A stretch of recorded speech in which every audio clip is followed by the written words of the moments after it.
In the vast and silent expanse of human history, there are stories that are written in stone, and then there are those that are written in whispers. The official narrative of our faith, the bedrock of Western civilization for 2 millennia, is a testament of the former canonized, institutionalized, and disseminated to every corner of the globe. It is a story we think we know, a chronicle of divine intervention, sacrifice, and resurrection that has shaped empires, inspired art, and guided billions of souls. But what if this story, for all its power and glory, is not the entire picture? What if a crucial chapter, a radical and transformative perspective, was deliberately removed, sealed away in the deepest vaults of the most secretive institution the world has ever known, all in an effort to control the message and the very nature of truth itself? This is the story of that lost chapter. This is the quest for the gospel of the Saviour's twin. Our journey does not begin in the sun-baked deserts of the Middle East, nor in the humble streets of ancient Jerusalem. It begins in the cool, hushed, and hallowed halls of the Vatican Apostolic Archive, a labyrinthine repository of secrets that stretches for miles beneath the earth.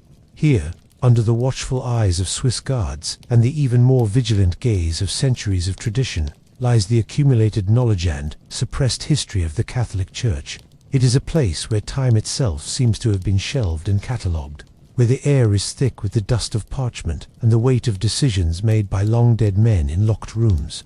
For centuries, rumors have persisted, whispers among scholars, heretical claims from breakaway sects, and the tantalizing hints found in the Church's own early condemnations of occult heresies have all pointed to the existence of other testimonies. These were not the familiar accounts of Matthew, Mark, Luke, and John, but visions of Christ's life and teachings that were far more mystical, more personal, and to the established hierarchy, far more dangerous. They spoke of a Christ who preached not of a kingdom in the sky, but of a divine spark within every person.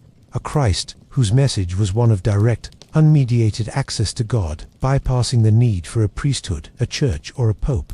The most infamous of these was the Gospel of Thomas, discovered in a sealed jar near the Egyptian town of Nag Hammadi in 1945. Its opening line was a thunderclap that reverberated through the world of theology. These are the secret sayings that the living Jesus spoke and Didymus Judas Thomas recorded. It contained no narrative of Jesus' birth, life, or crucifixion. Instead, it was a collection of 114 cryptic sayings, parables, and prophecies, many of which presented a profound challenge to orthodox interpretation. But Thomas was just one piece of a much larger puzzle. The heresiologists of the early church, men like Irenaeus of Lyons and Epiphanius of Salamis, in their fervent attempts to discredit and catalogue these rival Christianities, unwittingly preserved the names of many others: the Gospel of Mary Magdalene, the Gospel of Philip, the Gospel of the Egyptians, and perhaps most intriguingly, a text they referred to with particular venom, the Gospel of the Twin. For the orthodox defenders of the faith, these texts were poisonous weeds sown by the devil to confuse the faithful. They were to be sought out, destroyed, and erased from memory. And for the most part, they succeeded. The Nag Hammadi find was a miraculous exception, a time capsule preserved by the dry Egyptian sand, and the fervent belief of a community that knew their spiritual heritage was on the brink of extinction. But what if the Nag Hammadi library was not the only cache? What if the most controversial, the most challenging of all these texts, the one that the Church Fathers feared above all others, had not been buried in a desert jar, but had been captured, confiscated, and hidden away in the very heart of its greatest adversary? The legend of the Vatican's suppressed gospel is not a new one. It has been the stuff of conspiracy theories and sensationalist novels for decades. But for a small group of dedicated historians, linguists, and textual scholars, it is a serious academic pursuit, a ghost they have been chasing through fragmented references and dead ends. Their quest is not driven by a desire to topple faith, but by a profound belief that to understand the origins of Christianity, one must listen to all the voices from that tumultuous time, not just the ones that won the political and theological battles. The central figure of our story is not a swashbuckling archaeologist, but a man named Dr. Alistair Finch, a professor of early Christian studies at Oxford, a meticulous, cautious, and deeply respected scholar in his late 50s.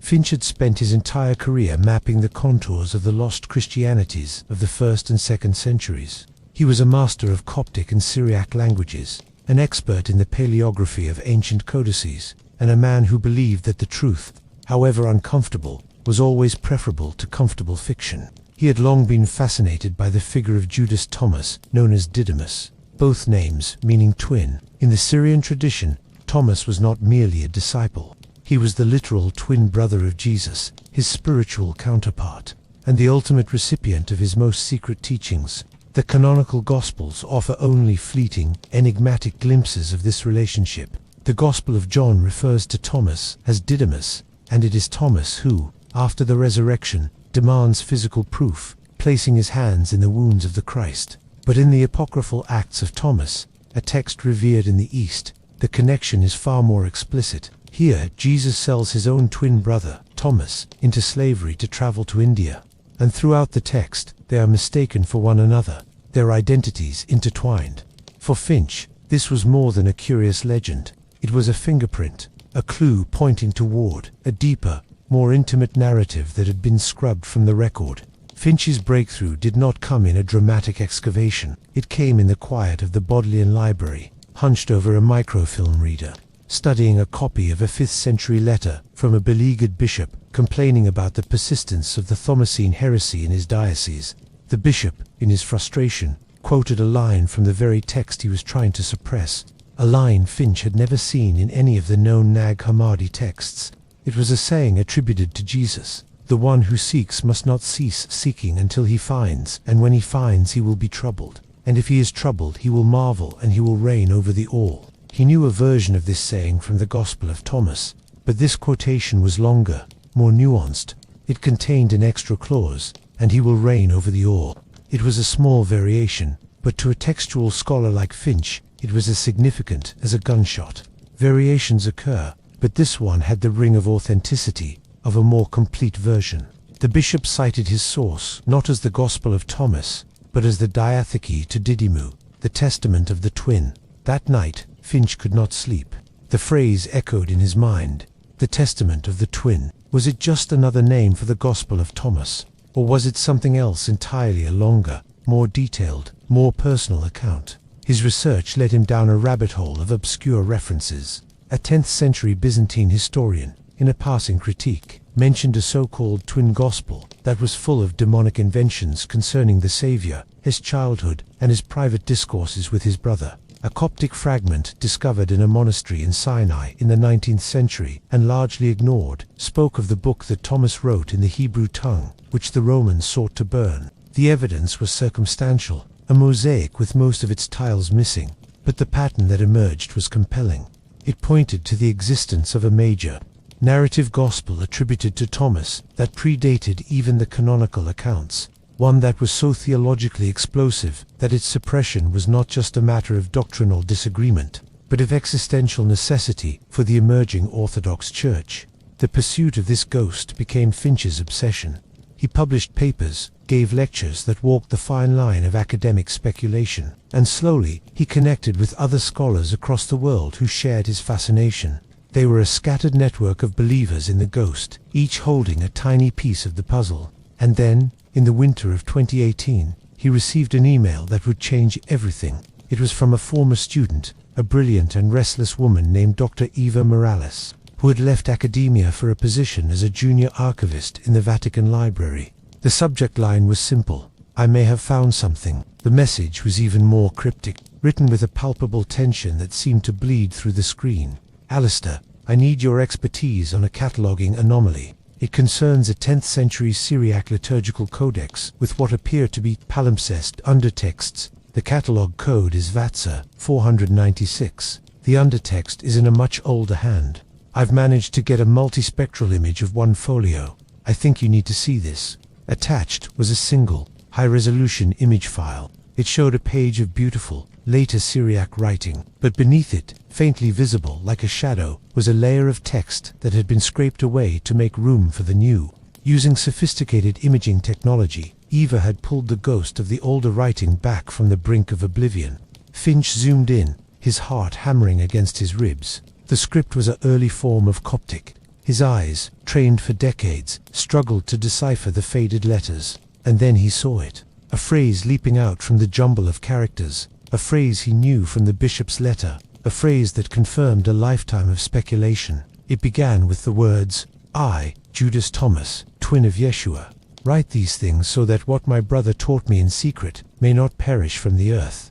Dr. Alistair Finch sat back in his chair, the hum of his computer the only sound in the dark Oxford study. He was looking at a fragment of the Testament of the Twin. The lost gospel was real, and it was in the Vatican. The hunt was no longer an academic exercise. It had just begun. The image on Alistair Finch's screen was not just a historical curiosity. It was a key, one that had the potential to unlock a door sealed for 17 centuries. The phrase, "I, Judas Thomas, twin of Yeshua," was not a mere introduction. It was a declaration of identity, a claim of authority that struck at the very heart of the Orthodox Christian narrative. In that single line, Jesus was not a singular, solitary, divine figure. He was part of a pair, his humanity and his family ties brought to the forefront in a way the canonical Gospels never allowed. For 3 days, Finch existed in a state of suspended animation, his mind in Rome while his body went through the motions in Oxford. His emails to Eva Morales were a masterclass in restrained academic language, belying the torrent of excitement and anxiety beneath. Her replies were cautious, encrypted, and brief. The discovery was, she explained, entirely accidental. The Codex, Vat. Sir 496, had been flagged for digitization. During a routine multispectral scan to check the parchment's integrity, the powerful imaging software had detected the drastic chemical difference between the original ink and the newer script, revealing the older text beneath. As a junior archivist, her access was limited. The scan she had sent him was from a single folio she had processed herself before the book was moved to a restricted section for further, more senior, analysis. She was terrified. She had broken a dozen protocols by exporting the image and contacting him. The Vatican archives were not a public library. They were a sovereign state's repository, and every document, every leaf of parchment, was considered the property of the Holy See.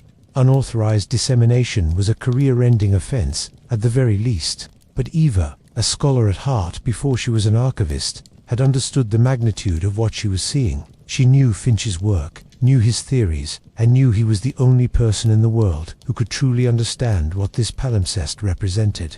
Their digital correspondence became a tense strategy session. The codex itself was now under scrutiny. The older text, the undertext, had been deliberately and thoroughly scrubbed away by a medieval monk, likely because the vellum was precious and the text it contained was deemed heretical or superfluous. This practice, known as creating a palimpsest, was common. Countless ancient works were lost in this way, their wisdom erased to make room for psalms or liturgical commentaries. But in this case, the scrubbing had been imperfect. The ghost of the ink remained, buried in the parchment's fibers, waiting for technology to give it a voice centuries later. The content of the full page Eva had imaged was fragmentary, but devastatingly potent. It spoke of Jesus' childhood, not with the tame miracles of the infancy. Gospel of Thomas, where the boy Jesus makes clay sparrows fly, but with a profound and unsettling wisdom. It described conversations between the young Jesus and his brother, Thomas, in which Jesus explained the nature of the cosmos as a great illusion, a divine dream from which all souls must awaken. He spoke of the kingdom of the Father not as a distant realm, but as a state of perception, a light that was present, spread out upon the earth, but men do not see it. This was Gnostic thought, but of a purer, more sophisticated strain than anything found at Nag Hammadi. It was philosophy intertwined with intimate biography. The text presented Jesus not just as a teacher but as a guide who was trying to awaken, his own twin first making Thomas the first adept, the first true initiate into a mystery that was meant for all humanity, but which would be rejected by the institutional powers that would later claim his name. Finch knew they were running out of time. Once the Vatican's own team of experts began their formal analysis, the discovery would be catalogued, controlled, and almost certainly sequestered. Its contents would be evaluated through the lens of modern orthodoxy, and its potential to challenge would be neutered by careful, private scholarly commentary. It would become another silent secret in the archive's deep vaults. A radical plan began to take shape. Eva could not photograph every page. It was impossible. The codex was over 200 folios, and the imaging equipment was in a secure, monitored lab. But she had access to the schedule. She knew when the book was slated for scanning. The official process was slow, methodical, and involved creating high-resolution images of every page for the digital archive. Her idea was audacious. During her shift, she could volunteer to assist with the scanning. The procedure required 2 people, one to operate the sensitive scanner, and one to carefully handle the ancient manuscript, turning the pages and ensuring its safety. If she was the one handling the codex, she could, with a device no larger than a pen, take thousands of microscopic high-resolution photos of the exposed pages herself. The technology existed. A custom-built device, a kind of portable multispectral scanner, could be concealed. The light it used was harmless and faint. It would be a tremendous risk, but it was the only way to capture the entire text before it was locked away again, perhaps forever. Finch, in Oxford, had to provide the tool. Using research funds from a private, discreet donor who believed in his work, he contacted a tech firm in Switzerland that specialized in archival preservation equipment. He presented it as a need for a portable, high-resolution imaging pen for use on fragile manuscripts in remote monastery libraries. The specifications were exacting. It needed to capture data in multiple light spectra to highlight erased text, and it needed to store that data securely and wirelessly. The Swiss, efficient and uninterested in the why, delivered within a month. The device was smuggled into Rome inside a hollowed-out academic tome on Byzantine iconography, shipped to Eva via a convoluted route. The plan was set for a Tuesday morning, when the head of the department was in a long administrative meeting and the lab was quiet. On that day, Alistair Finch did not go to his office. He sat in his home study, his laptop open, his phone silent. He was waiting for a signal that might never come. He imagined Eva in the lab, the cold, climate-controlled air, the hushed silence broken only by the hum of machines. He imagined her gloved hands carefully turning the centuries-old vellum, the weight of history pressing down on her. He thought of the medieval monk who had scraped away the text, believing he was doing God's work by erasing error, little knowing he was preserving it for a future he could never comprehend. Hours passed. Finch refreshed his email incessantly, his anxiety a physical pain in his chest. Then, at 3:47 p.m. Rome time, a single email arrived. It was from Eva. The subject line was blank. The body contained only one character, a semicolon. It was their pre-arranged signal for success. Attached was a compressed, encrypted data file. With trembling hands, Finch downloaded it and began the decryption process. It took over an hour. When it was done, he was looking at a directory containing 417 files. Each one was a set of images of a single folio, captured in various light wavelengths. The entire testament of the twin was on his hard drive. He opened the first file, the one corresponding to the page Eva had initially found. The software provided by the Swiss firm allowed him to layer the spectral images, enhancing the contrast, making the faint, scraggly Coptic script leap into clarity. It was far clearer than the first image she had sent. He began to read, not as a scholar analyzing a text, but as a witness hearing a voice from the abyss of time. The opening passages were breathtaking. It was indeed an autobiography of Thomas, but it was framed as a secret testament, written in the years following the crucifixion for a small circle of initiates. It began not with a genealogy or a birth narrative, but with a memory. Thomas described a moment from their childhood, sitting with his brother by a stream near Nazareth. Jesus, perhaps 10 years old, had looked at the water flowing over the stones and had said, "See how the water moves. It follows the path laid for it by the earth. Men are like this water, Thomas. They follow the paths laid for them by kings and priests and fear. But we are not the water. We are the motion itself, and the motion is free." The text was poetic, deeply philosophical, and utterly alien to the tone of the New Testament. This was not the Jesus of parables for the masses. This was a Jesus engaged in deep, esoteric instruction with his closest confidant, his twin. Finch scrolled through the images, his eyes racing across the text. He saw discussions on the nature of the soul, critiques of temple worship, and a startlingly different version of the temptation in the desert, where Satan was not an external being but the personification of the illusion of material power itself. He worked through the night, fueled by coffee and a feverish excitement. He was perhaps a quarter of the way through the text when he found it, a passage that made the blood drain from his face. It was a private conversation between Jesus and Thomas, occurring in the Garden of Gethsemane on the night of the arrest. In the canonical Gospels, Jesus prays in agony, "Father, if you are willing, remove this cup from me." He is alone, his disciples asleep. But in the testament of the twin, Thomas was present. He was awake and watching, and the prayer was different. According to Thomas, Jesus did not pray for the cup to be removed. Instead, he knelt and gave thanks. His prayer, as recorded by his brother, was, "I give you thanks, O unknowable Father, for you have shown me that the hour of the body as sleep is the moment of the spirit as waking. Let this form be broken, for it is a veil that hides the light. Let them do what they must do, for they are asleep, and act out the dreams of a world that is passing away." Finch stopped reading. The silence in his study was absolute. This was not the narrative of a sacrificial lamb submitting to a painful fate for the sins of humanity. This was the account of an enlightened master, consciously using the events of the world as a means of transcendence, viewing the crucifixion not as a brutal murder, but as a deliberate act of liberation from the illusion of the material form. It was a theological earthquake. He understood now, with chilling clarity, why this text had to be erased. It didn't just add to the story. It completely recontextualized it. It removed the core concepts of guilt, sacrifice, and vicarious atonement, the very engines that powered the Church's authority. If Jesus did not suffer in agony, if he welcomed the cross as a means of awakening, then the entire edifice of Christian doctrine, from the Eucharist to the theology of redemption, was built on a fundamental misunderstanding. The testament of the twin wasn't just a lost gospel. It was a key to a different Christianity, one that never was. And Alistair Finch now held that key in his hands. He also knew, with a cold certainty, that he and Eva were in more danger than he had ever imagined.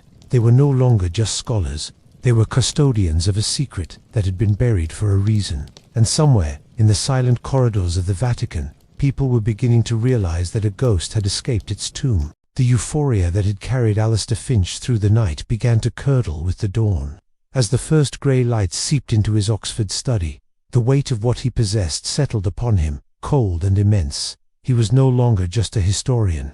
He was an accomplice to a profound act of cultural liberation, or, in the eyes of the law and the most powerful institution on earth, a thief. The data on his encrypted drive was more volatile than any explosive. It had the power to shatter not just academic consensus, but the faith of millions. His first instinct was to share it immediately, to disseminate it across the global academic community, creating 1,000 copies in 1,000 servers, making it impossible to suppress. But he hesitated. This was not a text to be dumped raw onto the internet for sensationalist headlines and partisan squabbles. It required context, translation, careful scholarly commentary. To release it without that would be to unleash chaos. It needed to be understood, not just consumed. Furthermore, he thought of Eva. Her safety was paramount. A wide release would instantly be traced back to the Vatican digitization project, and from there, directly to her.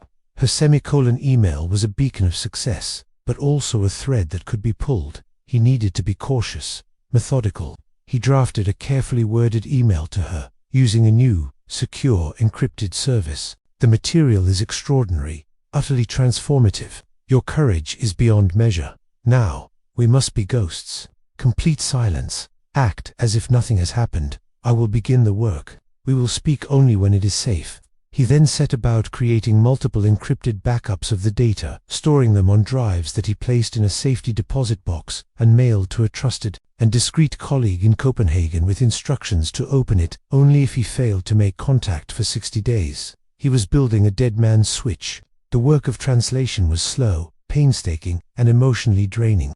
The Coptic was archaic. The script often faded and broken where the medieval scraping had been too vigorous. Finch felt like an archaeologist of the soul, brushing away centuries of dust to reveal a portrait of Jesus that was at once familiar and utterly alien. This Jesus was a mystic, a spiritual revolutionary, whose mission was not to die for sins, but to teach humanity how to awaken from the dream of separation and fear. The text challenged fundamental tenets. The resurrection, in Thomas's account, was not a unique physical event that happened to Jesus alone, but a spiritual truth he demonstrated for his disciples. Thomas described a post-crucifixion appearance not on the road to Emmaus, but in a locked room where Jesus appeared not to prove his physicality by eating fish, but to dematerialize before them, showing them that the true body was one of light, not of flesh. Do not cling to this form, the Jesus of the Testament said, for it is a garment I have now shed. Cling instead to the words I have spoken to you, for they are spirit and they are life. One afternoon, a week into his solitary confinement with the text, Finch received a message that broke the spell of his scholarly focus. It was from Eva, but not through the secure channel. It was a regular email from her personal account, and its tone was all wrong. Professor Finch, I hope this email finds you well. I am writing to follow up on our previous discussion regarding the Syriac liturgical codices. The departmental review of VATSA 496 is complete, and it has been determined that the palimpsest undertext is a later, and unfortunately rather mundane, copy of a well-known homily by Ephraim the Syrian. A common occurrence, as you know. A bit of a disappointment, but these things happen. I trust your own research is proceeding productively. Best regards, Eva Morales. Finch read it 3 times, a cold not tightening in his stomach. Every word was an alarm bell. Eva would never use his formal title. She would never dismiss any historical text as a disappointment, and most glaringly, she would never send a message about their discovery over an unsecured channel. The email was a performance, a message sent under duress. It could only mean one thing: she had been discovered. The Vatican's response was not a public outcry or a legal threat. It was quiet, efficient, and chilling. They had contained the breach. They had identified the source, and they were sending a message to him. We know, and we are watching. Panic, cold and sharp, seized him. He immediately tried to reach her on the secure channel. No response. He waited an hour and tried again. Nothing. He called her personal mobile phone. It went straight to voicemail. The silence was deafening. He spent the next 24 hours in a state of heightened paranoia. Every car that slowed outside his house seemed menacing. Every unknown number on his phone was a potential threat. He knew he was probably overreacting, but the stakes were too high to ignore his instincts. The institution that had suppressed this text for centuries would not simply let it walk out the door. 2 days after Ava's email, the doorbell rang. Finch froze at his desk. He wasn't expecting anyone. He crept to the upstairs window and peered down.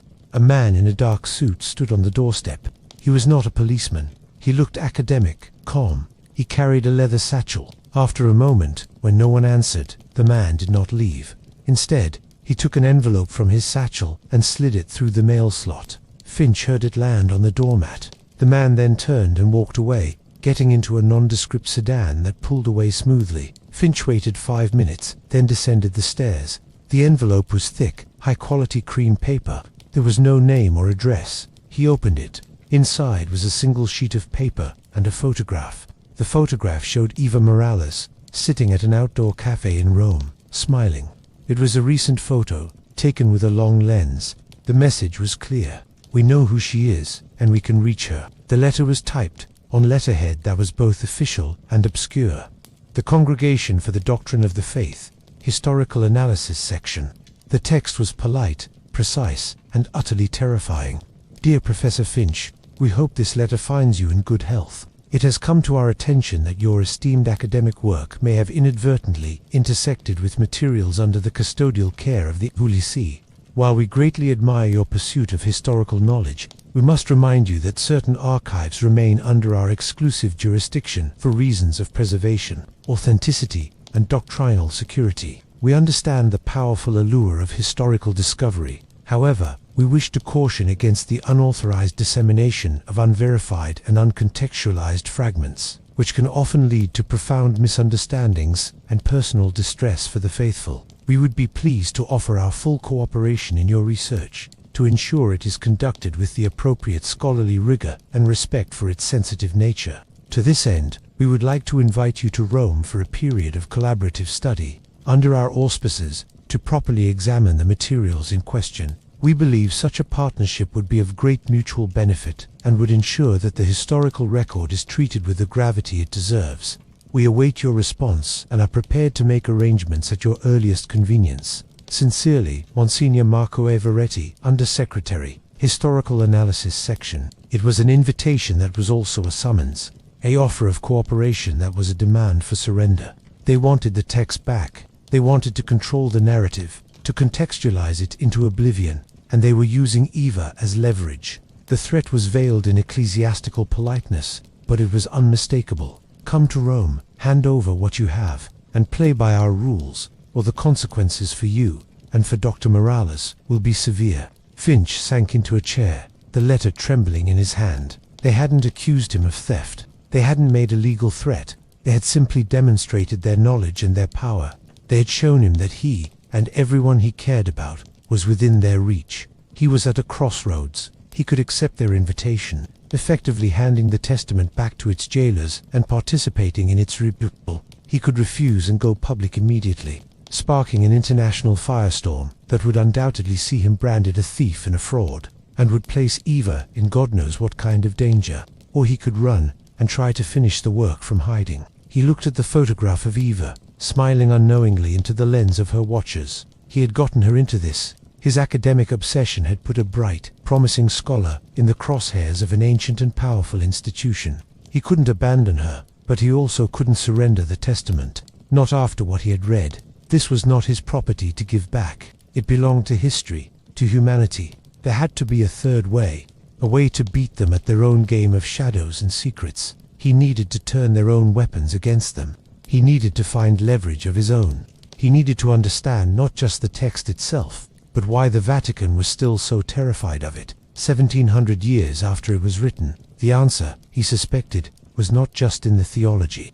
It was in the politics.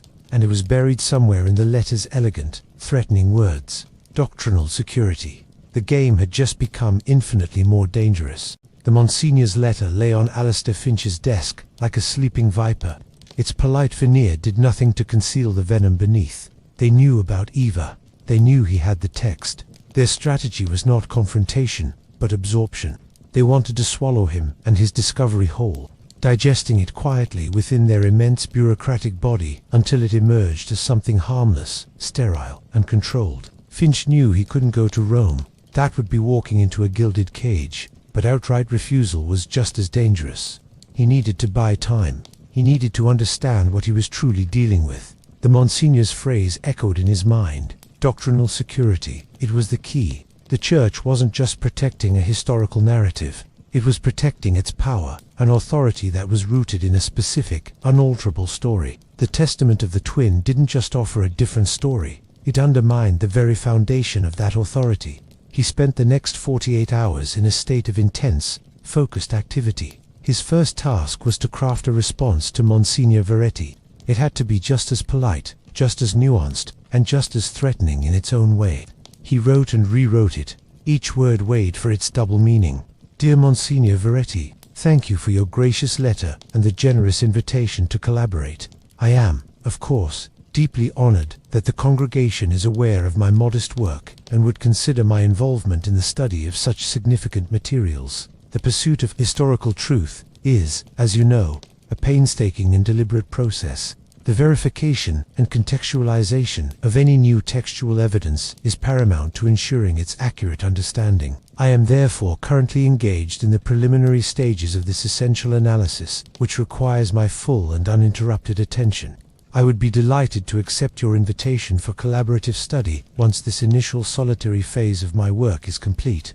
This will ensure that when I come to Rome, I am equipped to contribute meaningfully to the discussion, rather than arriving with mere fragments and conjectures. Please extend my deepest respect to your colleagues at the congregation. I look forward to our future correspondence and the prospect of a fruitful partnership in the pursuit of knowledge. Sincerely, Dr. Alistair Finch. The message was clear. I have it. I'm working on it. I'm not coming yet. And if anything happens to me or my work, it will cease to be solitary and become very, very public. It was a delaying tactic, but a necessary one. His second task was to find a way to protect Eva. He couldn't contact her directly. Her communications were almost certainly being monitored. Instead, he reached out to his network of trusted scholars, being deliberately cryptic. He sent an email to an old friend in Jerusalem, an expert in Aramaic studies, saying, "My research into the Syrian Thomasine traditions has taken an unexpected turn. I may have stumbled upon a contemporary of mine in Rome, Dr. Eva Morales, who shares our interests. If you happen to be in contact with her, please express my admiration for her work." It was a long shot, a message in a bottle he hoped would find its way to her, telling her she was not forgotten. His third, and most crucial task, was to dive back into the Testament with a new set of questions. He was no longer reading just for theological content. He was reading for evidence. He was looking for the specific points of conflict, the doctrinal landmines that had made this text so dangerous to the early church.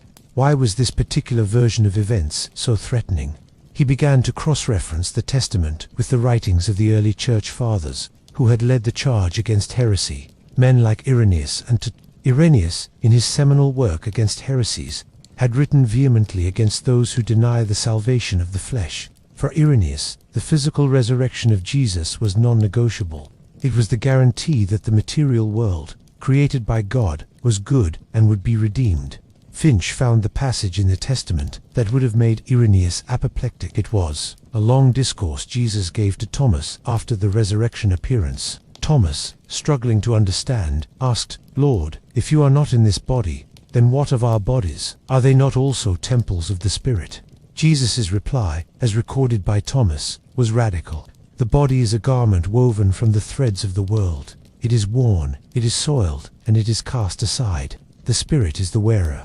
Do not mistake the garment for the man. The resurrection is not the retailoring of the old garment, but the realization that you were never the garment to begin with. This was classic Gnostic thought, a profound dualism between the immaterial spirit, good, and the material world, flawed, or even evil. For the early Orthodox Church, this was anathema. If the material world was irredeemable, then the incarnation God becoming flesh was meaningless. The entire sacramental system, which used physical elements like water, bread, and wine as conduits of grace, collapsed.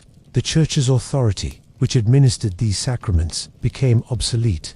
The Testament of the Twin didn't just suggest an alternative history. It proposed an alternative Christianity, where the Church was unnecessary, because salvation was an internal, personal awakening, not an external transaction mediated by a priesthood. But Finch sensed there was something more.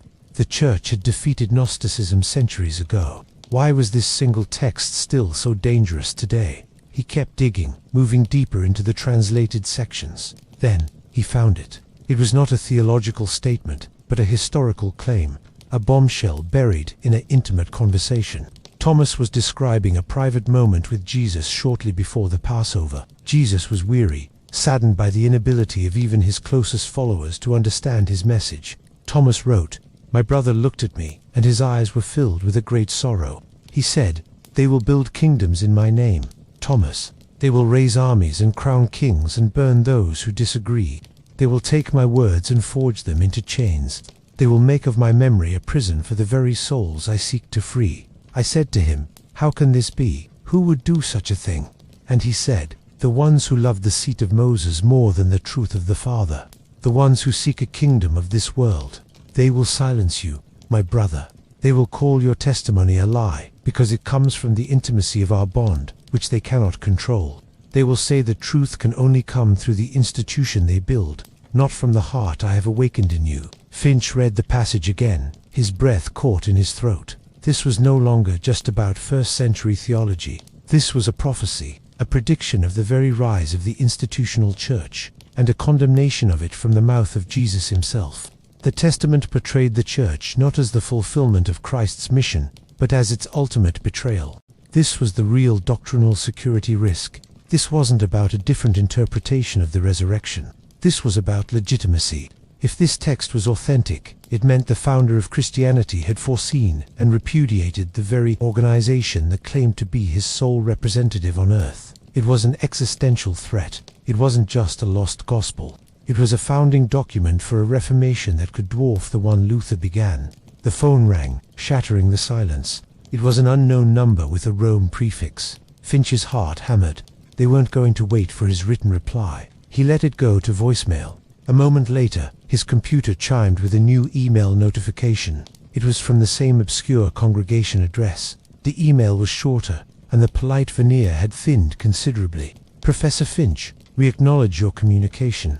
While we appreciate the scholarly diligence you describe, the matter is of pressing importance. The initial phase of your work is, we assure you, best conducted in collaboration with our resources. Delays risk the proliferation of misinterpretation. We urge you to reconsider your timeline. We are prepared to facilitate your travel immediately. We look forward to your prompt response. Monsignor Veretti." The pressure was being ratcheted up. They were getting impatient. They knew he was stalling. Finch realized his delaying tactic had bought him days, maybe a week, at most. He looked at the translated passage on his screen, the condemnation of the institutional church. He now understood the true scale of what he held. This wasn't just an academic prize, it was a weapon, and he was standing in the crossfire between a 2,000-year-old institution and the ghost of its own rejected twin. He needed help. He couldn't do this alone anymore. He needed someone on the outside, someone with resources, influence, and a healthy distrust of powerful institutions. He thought of the only person he knew who fit that description, a reclusive tech billionaire and amateur antiquities collector named Julian Crow, who had once offered to fund Finch's research if he ever found anything truly explosive. It was a pact with a devil he didn't know, but the devil he did know was already at his door. With a sense of trepidation, Finch found Julian Crow's private email address. The subject line had to be perfect. He typed, regarding a discovery that would redefine the conversation between faith and power. He attached the translated passage about the building of kingdoms. He hit send. The die was cast. The game had just expanded beyond the hallowed halls of the Vatican and the quiet study in Oxford. A new, unpredictable player was about to enter the field. The response from Julian Crow was not an email. It was a voice call, arriving on Finch's mobile less than 20 minutes after he had sent his message. The number was blocked. Finch's voice on the other end was crisp, devoid of social pleasantries, and carried the calm, assured tone of a man accustomed to instantaneous results. Your attachment was provocative. Explain concisely. Finch, caught off guard, stumbled through a brief summary, his academic verbosity clashing with Crow's demand for efficiency. He spoke of the Vatican archives, the palimpsest, Eva Morales, the testament, and the Monsignor's threatening invitation. Crow listened in silence. When Finch finished, there was a pause on the line, filled only by the faint hum of an encrypted connection. You have the entire text, verified. You're not being played by some forgery? Crow asked, his skepticism a sharp, analytical tool. I've verified the script, the language, the parchment dating from the imaging metadata. It's genuine. The theological content is consistent with early Gnostic traditions, but far more sophisticated. And it's Finch searched for the word personal. It reads like a memoir, not a scripture. And the Vatican wants it back, Crow stated flatly. Not surprising. They're the original information monopolists. They've been editing the source code for millennia. This text of yours, it's a root-level challenge to their entire operating system. The tech analogy was jarring but apt. Precisely, Finch said. But it's not just about the text anymore. They have my colleague, Dr. Morales. She's in Rome, and she's compromised. Define compromised, Crow said, his voice like ice. She sent a coerced email. Her regular communications are almost certainly monitored. I can't reach her. The Monsignor's letter included a surveillance photograph of her. It was a warning. Another pause. Finch could almost hear the calculations happening on the other end of the line. Julian Crow was a famously enigmatic figure, a pioneer in predictive algorithms and data security. He had made his fortune and then retreated from public view, pouring his wealth into a foundation dedicated to the preservation of contested knowledge. To his supporters, he was a visionary patron of free information. To his detractors, he was a narcissistic dilettante, playing revolutionary with history. All right, Professor, Crow said finally, his decision made. You've piqued my interest. This is exactly the kind of historical singularity my foundation exists for. We're going to do 3 things. First, we're going to secure your position. Second, we're going to extract your asset in Rome. Third, we're going to prepare the text for dissemination. Extract her, Finch said, aghast. You make it sound like a military operation. It is, Crow replied matter-of-factly. The Vatican is a state. They've made an informal, non-extradition treaty. Arrest of one of your citizens. We're just going to encourage them to reverse that decision. My team will handle it. Your job is to stay put and keep working. I'm sending a car for you. It will take you to a secure facility where you can continue your translation without interruption. A car. Now, I can't just... Professor Finch, Crow interrupted, his voice losing its patience. You contacted me. You are now in possession of what might be the most destabilizing piece of information in the last 1,000 years. You are being pressured by a theocratic state with immense resources and a long history of making problems disappear. You are, quite frankly, an amateur in this particular game. So you will get in the car, you will do as I say, and you will let the professionals manage your security. Do you understand? Finch felt a surge of resentment at the man's arrogance, but it was drowned by a wave of relief. He was out of his depth, and he knew it. I understand, he said quietly. Good. The car will be there in 10 minutes. Pack your things, and bring all the data. The line went dead. True to Crow's word, a sleek, black Range Rover pulled up outside Finch's house exactly 10 minutes later. The driver, a severe-looking woman with a coiled earpiece, simply nodded as he got in, not offering her name. They drove for 2 hours, leaving Oxford behind, winding into the Cotswolds until they arrived at a restored, secluded Georgian manor house, surrounded by high walls and guarded by discreet but visible security cameras. Inside, it was a paradox. Period features seamlessly blended with state-of-the-art technology. Finch was shown to a study where a powerful computer station had already been set up, along with a book scanner and spectral imaging software far more advanced than his own. His new prison was a scholar's paradise. Over the next 40-odd hours, Finch worked in a feverish bubble, isolated from the world. He uploaded the data to a secure server Crow's team provided, and they began the process of creating a digital reconstruction of the entire codex, layer by spectral layer. Meanwhile, Finch buried himself in the most controversial sections of the text. He focused on the Passion narrative. In the Testament, the night of the arrest was not a moment of agonizing submission, but a calm, preordained enactment. Jesus was not betrayed by a kiss from Judas. Instead, he instructed Judas to play the role of the betrayer.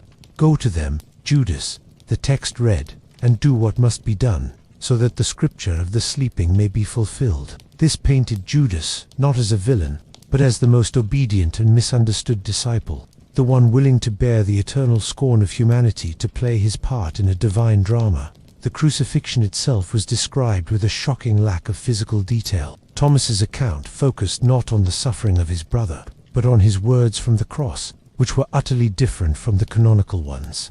There was no, my God, why have you forsaken me? Instead, Thomas recorded a series of soft, whispered utterances in Aramaic, which he translated as, the veil is torn. See, the light is everywhere. I am free. You are all free. Remember, it was a narrative of triumph, not tragedy, of a plan coming to perfect fruition. Finch was so absorbed he barely registered the passage of time. Food appeared silently outside his door. He slept fitfully at his desk.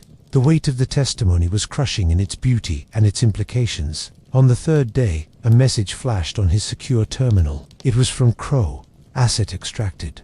Safe. Stand by for contact. Finch's heart leaped. A moment later, a video connection request appeared on his screen. He accepted it. The image that resolved was slightly laggy, coming from a satellite connection. It showed Eva Morales. She was in a brightly lit, modern room that looked nothing like her apartment in Rome. She looked pale, tired, but unharmed. Her eyes were wide with a mixture of shock and relief. Alistair, her voice crackled through the speakers. Eva, my God, are you all right? Where are you? I'm not sure. Somewhere in Switzerland, I think. It all happened so fast. She took a shaky breath. 2 days ago, I was summoned by Monsignor Veretti. He was polite, but firm.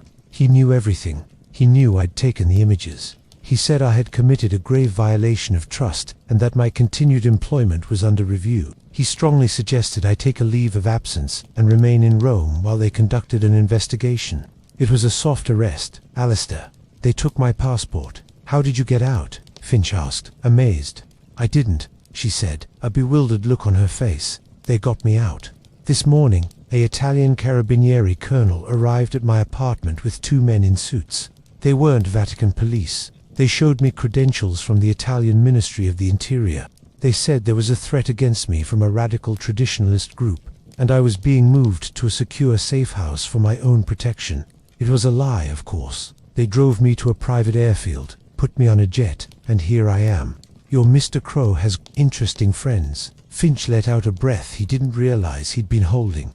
Crow had done it. He had used the Italian state as own complex, an often contentious relationship with the Vatican, to create a bureaucratic smokescreen and pluck her right from under their noses. They can't touch you now, Finch said, a wave of relief washing over him. You're safe. For now, Eva said. her expression turning grim. "But Alistair, while I was in that room with Ferretti, he said something. He was trying to frighten me into telling him where the data was. He said, 'This is not a matter of scholarship, Dr. Morales. This is a matter for the Special Commission.'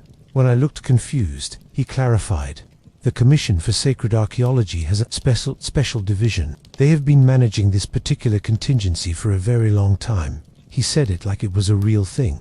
A standing committee for suppressing inconvenient gospels. The Special Commission. The phrase hung in the air between them, a testament to the fact that this was not an ad hoc reaction. This was institutional policy, refined over centuries. The Vatican didn't just have a past. It had a standing army for protecting that past from the truth. At that moment, Finch's terminal chimed again. A new message from Crow popped up, overlaying the video feed. It contained a single line and a file attachment. The plot thickens. Analysis of the vellum undertext reveals something your Monsignor friend failed to mention. See for yourself. Finch opened the attachment. It was a magnified, enhanced image of the very edge of the palimpsest folio. A section that would have been trimmed and rebound, usually ignored, but under the multispectral lens, something became visible. It was not Coptic text. It was a tiny, intricate symbol stamped into the corner of the vellum, almost like a watermark. It was a symbol Finch recognized from his studies, but one he never expected to see here. It was a Christogramma combination of the Greek letters chi, X, and rho P, representing Christ. But this one was unusual. The rho was not simply superimposed on the chi, it was stylized to also resemble a key, and encircling it was a Latin phrase written in minuscule script, Custodes Veritatis, guardians of the truth. Finch stared at it. This was not a mark from the original 1st or 2nd century manuscript. This was a stamp of ownership, a library mark. The testament of the twin hadn't been captured and destroyed by the early church. It had been captured, catalogued, and stored. The Special Commission, or its ancient equivalent, had known about it all along. They hadn't tried to erase it, because they couldn't find it. They had always had it. The suppression wasn't a historical event. It was an ongoing mission. The symbol glared from the screen, a silent, damning sigil of ownership. Custodes Veritatis, guardians of the truth. The irony was so profound it felt like a physical blow. This wasn't a text lost to time and rediscovered. It was a text systematically imprisoned, its very existence denied by its jailers. The Vatican hadn't just found the testament, they had curated it, locked it away, and thrown away the key, until a junior archivist and a spectral imaging machine had set it free. Ava's face on the video call was a mirror of Finch's own shock. "What is it, Alistair? What does that mean?" "It means," Finch said, his voice hollow, "that Ferretti and his Special Commission are inheritors of a very old, very secret tradition. They aren't investigating a breach. They're reconducting a recovery operation for an asset that has been in their family for centuries." The Monsignor's polite letters now seemed even more sinister. He wasn't asking for something back that had been stolen. He was asking for the return of state property. The discovery changed everything. It meant the Vatican's knowledge of the text was complete. They knew exactly what it contained and why it was dangerous. Their strategy would be far more sophisticated than simple denial. They would have a prepared counter-narrative, a theological framework designed to neutralize the testament's impact, ready to deploy the moment it saw the light of day. Finch's secure terminal chimed again. Julian Crow's text was typically blunt. "This guardian mark, it's the key. Find out who they are. I'll provide resources." Crow was right. To fight this shadow, they needed to understand its shape. Finch's academic skills were his greatest weapon. He began a deep dive into church history, but now with a specific target, the history of censorship itself. He bypassed the well-known index of forbidden books and looked further back, into the murky world of early church councils and the imperial politics of Rome. He cross-referenced the symbol. The chiro was common, but the key-shaped rho was unique. His breakthrough came from an unlikely source, a digitized copy of a 9th century Frankish monk's chronicle, complaining about Roman legates with their seals of office, who come to silence debate with the authority of the key. Not the key of Peter, but of their own design. It was a vague, grumbling reference, but it placed the symbol in the context of enforcers of orthodoxy. He dug deeper, following the thread of the Special Commission. Eva had mentioned it was a ghost, never officially acknowledged, but in the archives of the Inquisition, he found oblique references to a delegated body within the Congregation for the Doctrine of the Faith, referred to in a 17th century document as the Commissionist Specialis Pro Archivis. Secretist, the Special Commission for the Secret Archives. Their mandate was described as the examination and containment of texts of spurious origin and dangerous character. This was it, the institutional ghost. A small, secretive group within the Vatican's already secretive doctrinal watchdog, tasked with one job, to manage the Church's most dangerous secrets. The testament of the twin wouldn't have been their only charge. They would be the guardians of all the suppressed texts, the records of scandals too great to be revealed, the evidence of history's inconvenient truths. They weren't historians. They were curators of a curated reality, while Finch was lost in historical research. Eva, from her safe house in Switzerland, began her own crucial work. With her first-hand knowledge of the archive's layout and protocols, she started mapping the potential location of the Commission's activities. They wouldn't keep something like that in the main archive, she told Finch over their secure line. It would be in the Archivam Secretum Apostolicum Vaticanum, the deepest level. Access is by invitation only, and it's rumored to have its own separate cataloging system. It's a black box. She also provided context for the palimpsest itself. Vatsa 496 was part of a collection brought from a Syrian monastery in the mid-18th century. The official record says it was a gift to the Pope, but if our symbol is on it, it wasn't a gift. It was a confiscation. The Commission probably took the entire library from that monastery and absorbed it into their collection. Scrubbing the testament and reusing the vellum was their way of recycling a dangerous asset into a harmless one. They preserved the physical object while destroying the text, never imagining a technology that could read the ghost of the ink. This was their opponent, patient, thorough, and unimaginably persistent. A centuries-old bureaucracy dedicated to information control. Days turned into a week. The pressure from Rome had gone silent. Monsignor Veretti did not reply to Finch's last email. The silence was more unnerving than the threat. It felt like the calm before a storm. Finch knew they weren't giving up. They were regrouping, changing tactics. His answer came not from Rome, but from an email forwarded by his colleague in Copenhagen, the one holding the backup drives. It was from a Professor Samuel Wright, a historian of late antiquity from the University of Chicago, a man Finch knew and respected. Alistair, the email began, I hope this isn't an imposition. I've just had a very curious visit from a Monsignor Marco Veretti from the Vatican. He was charming, incredibly knowledgeable about your work on Thomasine traditions. He said he was trying to get in touch with you to discuss a potential collaboration, but was having trouble reaching you. He seemed to think we were close colleagues, and that I might have a better email address or phone number for you. I told him I'd pass along his message. He's very eager to speak with you. He's here in Chicago for a conference and offered to meet you anywhere, anytime. It all seemed a bit intense. Everything all right? Finch's blood ran cold. They weren't just pressuring him directly. They were encircling him. They were contacting his colleagues, applying social and professional pressure, making his evasion look like rudeness or unprofessionalism. They were painting him as the difficult, unreliable scholar, making it easier to discredit him later. It was a classic intelligence agency tactic: isolate the target, undermine their credibility. He immediately called Crow. They're contacting my colleagues, he said, the panic evident in his voice. They're trying to box me in. I know. Crow's voice was calm. They've contacted 6 of your academic associates in the last 48 hours.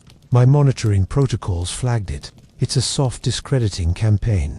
They're laying the groundwork to label you a fraud when this goes public. We have to do something, Finch said. We can't just let them control the narrative. We're not, Crow said. It's time to change the playing field. They're playing a quiet game of academic politics. We need to make it louder. We're going to give them a distraction. What kind of distraction? A leak, Crow said. Not the text. Not yet, but a taste. Enough to cause a sensation and put them on the back foot. We'll release the image of the first page you translated the I, Judas Thomas, twin of Yeshua line, along with the Custodes Veritatis stamp. We'll release it to the world's press, not through academic channels. Let the media storm force their hand. They'll have to answer questions about the symbol, about the commission. They'll be too busy putting out fires to worry about discrediting you. It was a bold, dangerous move. It would escalate the conflict from a shadow war to a global public spectacle. "Do it," Finch said, his decision swift. The time for academic caution was over. The keepers of the key had to be dragged into the light. 24 hours later, the story broke. It was splashed across the websites of every major news outlet in the world. The headlines were predictably sensational. Secret Gospel reveals Jesus had twin. Vatican accused of suppressing shocking ancient text. Mystery of the Guardians of the Truth. The article, penned by a renowned investigative journalist who was secretly on Crow's payroll, was a masterpiece of implication. It presented the facts: the discovery of a palimpsest in the Vatican library, the multispectral imaging revealing a text that claimed to be written by the twin brother of Jesus, and the mysterious stamp suggesting the Vatican had known of its existence all along. It quoted sources close to the research and included blurred but legible images of the key pieces of evidence. The reaction was instantaneous and volcanic. The news cycle exploded. The Vatican press office was inundated with requests for comment. Scholars were besieged for their opinions. Social media lit up with conspiracy theories and furious debates. Finch, watching the storm from his Cotswold manor, felt a strange sense of detachment. He had unleashed something he could no longer control. The genie was out of the bottle. The response from Rome was not long in coming. It was not from Monsignor Veretti. It was a formal statement from the Vatican press office, read by a stern-faced spokesman on camera. The Holy See is aware of the recent media reports concerning an ancient manuscript. While the Vatican Library contains millions of documents, many of which are yet to be fully studied, the claims being made are based on irresponsible speculation and the misuse of partial out-of-context fragments. The Church has nothing to fear from historical inquiry, which must always be conducted with academic rigor and respect for both truth and faith. The symbol in question is not an official mark of any Vatican congregation. The alleged text has not been authenticated by any recognized scholarly body. We caution against the spread of sensationalist and unverified claims that serve only to confuse the faithful and disrespect the sacred traditions of the Church. It was a masterful deflection. Deny, discredit, and dismiss. They had denied the Commission's existence, discredited the source, and dismissed the findings as sensationalism. They were sticking to their playbook, but as the spokesman finished, he added one final, unexpected line. His eyes looked directly into the camera, and his tone became somber, almost pastoral. However, the Holy Father, in his wisdom and his deep commitment to transparency in the pursuit of truth, has decided that this moment requires not further silence, but light. Therefore, he has authorized the formation of an independent, international panel of leading scholars, historians, theologians, and linguists to examine the materials in question openly and report their findings directly to the world.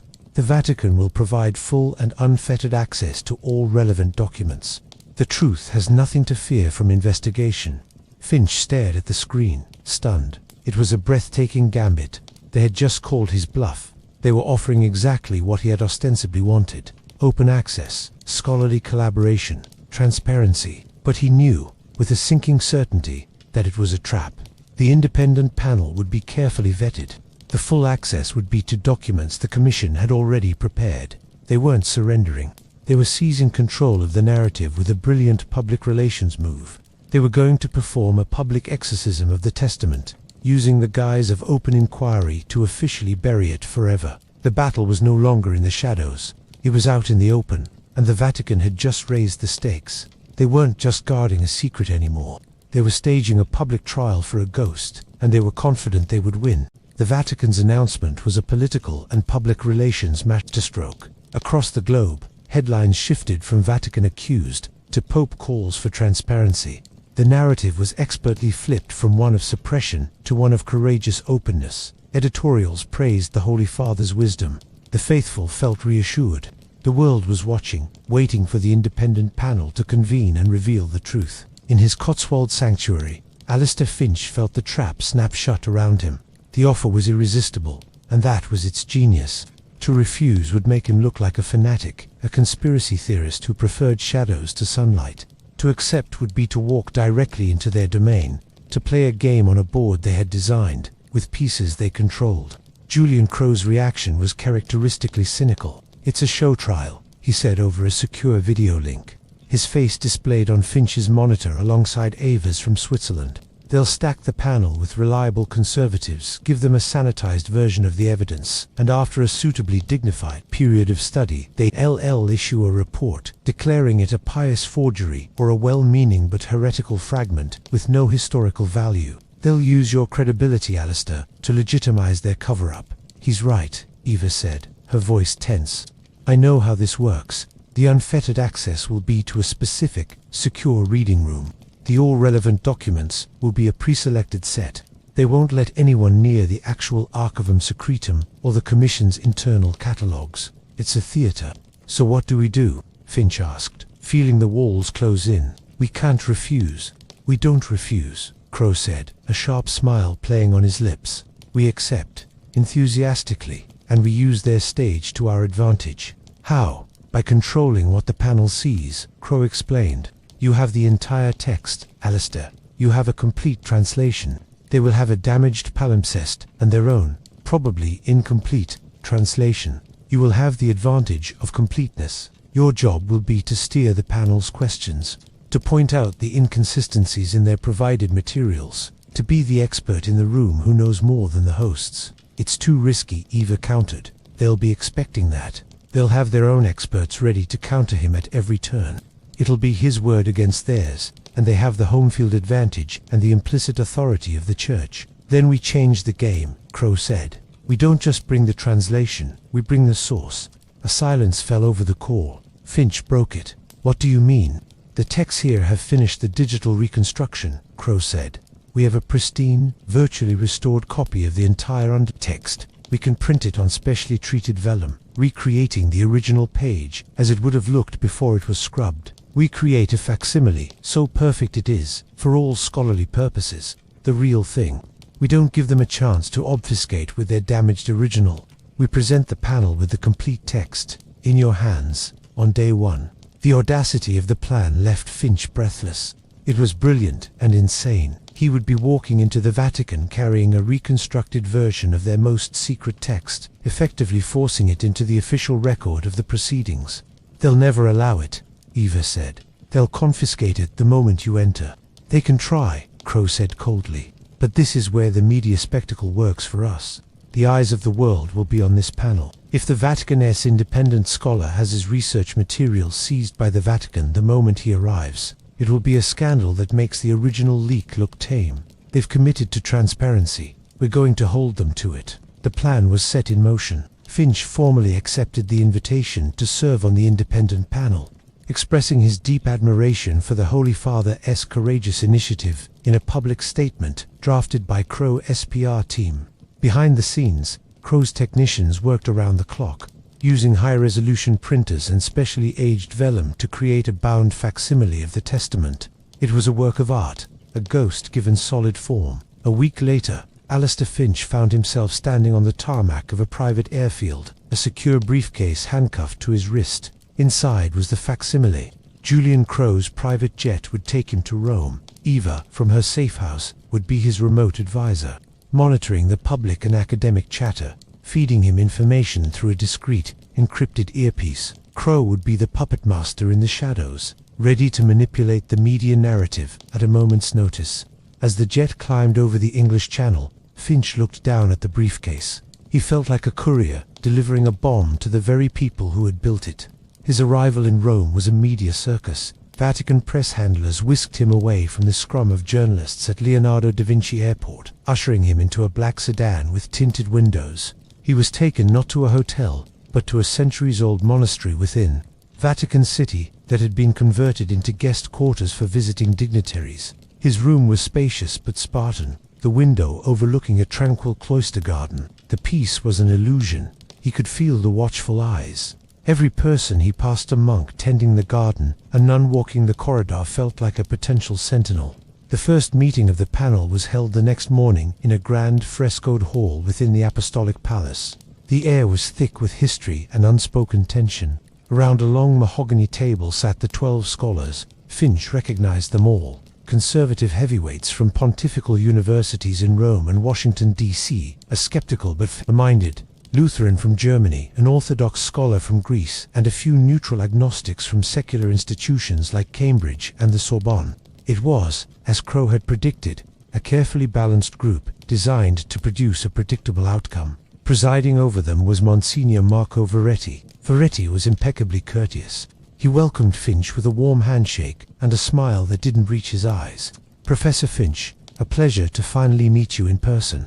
We are so grateful you could join us in this important work. The Holy Father is counting on us to bring clarity. The pursuit of clarity is why I'm here, Monsignor," Finch replied, matching the man's false tone. The proceedings began. Veretti outlined the protocol. They would first examine the physical evidence, the Codex, Vat. 496. It was brought into the room by two archivists and placed on a felt-lined table. The scholars gathered around. Finch's heart raced as he looked at it. This was the book that had started it all. He could see the faint shadow of the undertext on some pages, a ghost visible only if you knew to look for it. The Vatican's head archivist gave a presentation on the Codex's provenance, carefully omitting any mention of the Syrian monastery's confiscation, presenting it as a benign acquisition. Then, Veretti presented the Vatican's own multispectral images. They were clean, professional, but, as Eva had predicted, frustratingly incomplete. Key passages were missing, damaged, or deemed too faint to be reliably recovered. A German professor, a renowned Copticist, frowned. The lacunae are significant. It will be difficult to assess the text's overall meaning with so many gaps. This was Finch's cue. He cleared his throat. "Monsignor Veretti, esteemed colleagues, if I may," he began, every eye turning to him. "I appreciate the Vatican providing these images. However, in the interest of the thoroughness we all seek, I believe I can assist." He unlocked the briefcase and placed the facsimile volume on the table.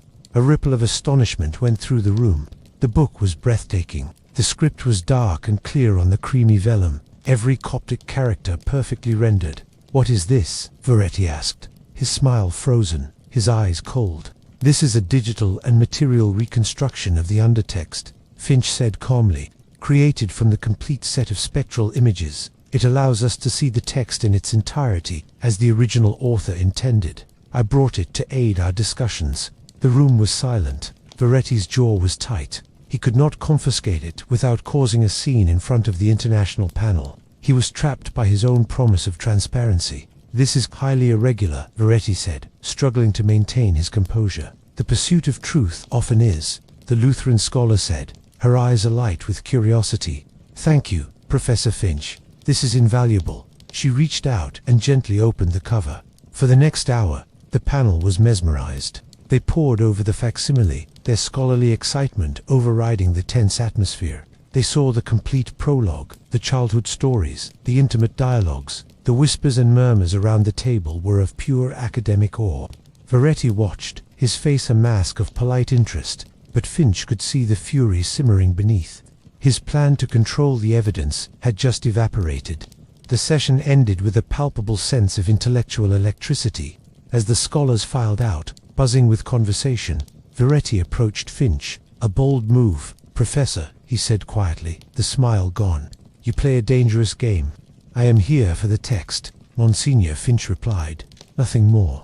"The text is not the only thing at stake," Veretti said, his voice dropping to a near whisper. "There are forces at work here that you do not understand. The commission is older than you can imagine. We do not simply guard documents, we guard a flame, and some winds are not meant to feed it, but to extinguish it. Think on that." He turned and walked away, leaving Finch alone in the grand, echoing hall.